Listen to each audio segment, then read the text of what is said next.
महागणाधिपतये नमः। हरिः ओम्। गणानान्त्वा गणपतिगो हवामहे कविं कवीनामुपविष्टमस्तमम्। ज्येष्ठराजं ब्रह्मणां ब्रह्मणस्पदान शृण्वन्नोतिविश्रेरसादनम्। श्रीमहागणाधिपतये नमः। श्रीगुरुभ्यो नमः। हरिः ओम्। श्रीगुरुः सर्वकारणभूता शक्तिः శ్రీ వరదుర్గాపీఠం సభ్యులందరికీ నమస్కారం. వచ్చేటటువంటి వైశాఖ బహుళ అమావాస్య శనేశ్వరుడి యొక్క జయంతి. జయంతి అంటే పుట్టినరోజు అని అర్థం. నీలాంజన సమాభాసం రవిపుత్రం యమాగ్రజం ఛాయా మార్తాండ సంభూతం తం నమామి శనేశ్వరం.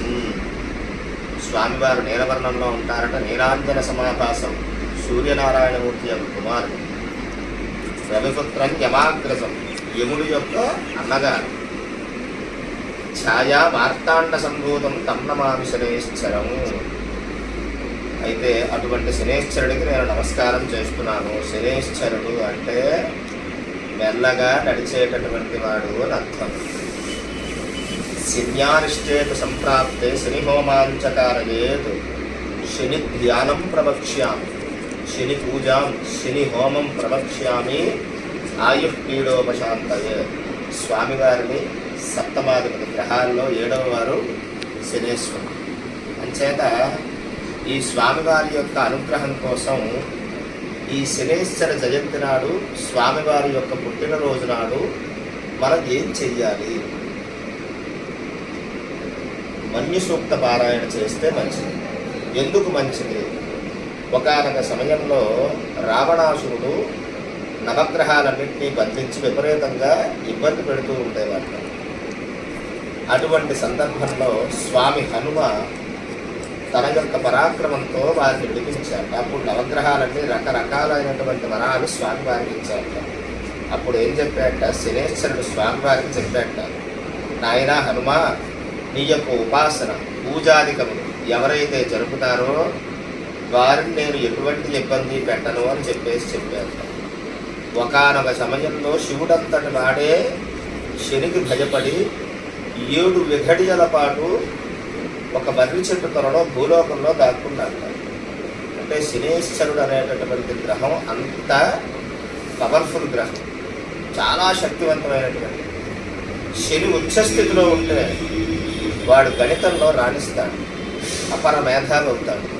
చాలామంది భయపడుతూ ఉంటారు, అయ్యో మాకు శని దశ నడుస్తున్నానండి. శని క్రూరుడు కాదండి, అత్యంత శక్తివంతుడు.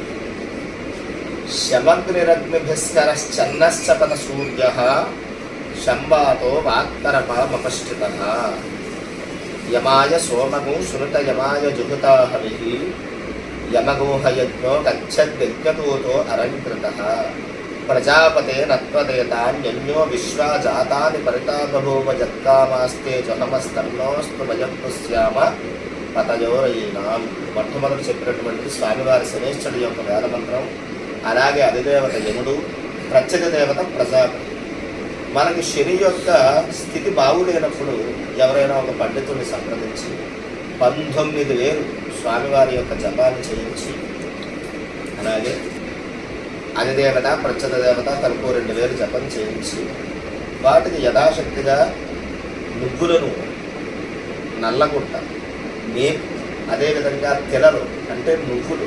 సాధారణంగా ఎంతెంత నువ్వులు ఇచ్చేస్తారు. నువ్వులు లక్ష్మీప్రదాయం. అంచేత ఇవి నువ్వులు ఇవన్నీ ఒక తమలపాకులో పెట్టి దానం ఇస్తే ఎటువంటి శని వల్ల ఉన్నటువంటి దోషములు కూడా పోతాయి. అంచేత అర్ధాష్టమ శని, జన్మశని, అలాగే లగ్నంలో శని, ఈ వచ్చేటటువంటి శనేశ్వర జయంతి ఎన్ని శని త్రయోదశుల కన్నా ఒక శనేశ్వర జయంతి చాలా విశేషమైనటువంటి. శనేశ్వరుడి యొక్క పుట్టినరోజు. అంచేత ఆ వేళ వీలైనటువంటి వాళ్ళందరూ కూడా శనేశ్వరుడి యొక్క దేవాలయానికి వెళ్ళి యథాశక్తిగా కూడా అభిషేకము, పూజాధికములు మొదలైనవన్నీ చేయించుకుని స్వామివారికి తిలలు సమర్పించి యథాశక్తిగా కూడా పూజాధికమును గావించి స్వామివారి యొక్క అనుగ్రహం కోసం దశరథ పౌత్ర శని స్తోత్రం మొదలైనటువంటి స్తోత్రాలు ఉన్నాయి, వాటిని పఠించండి. శనేశ్వరుడు వల్ల ఎటువంటి సమస్యలున్నా కూడా అన్నీ తొలగిపోతాయి. ఈ మధ్యకాలంలో ఈ యూట్యూబుల్లోని వాటిల్లోని ఇబ్బంది పెట్టేస్తున్నారు. అమ్మో మాకు శని నడుస్తున్నది, మాకు ఇది ఏమీ అయిపోదండి.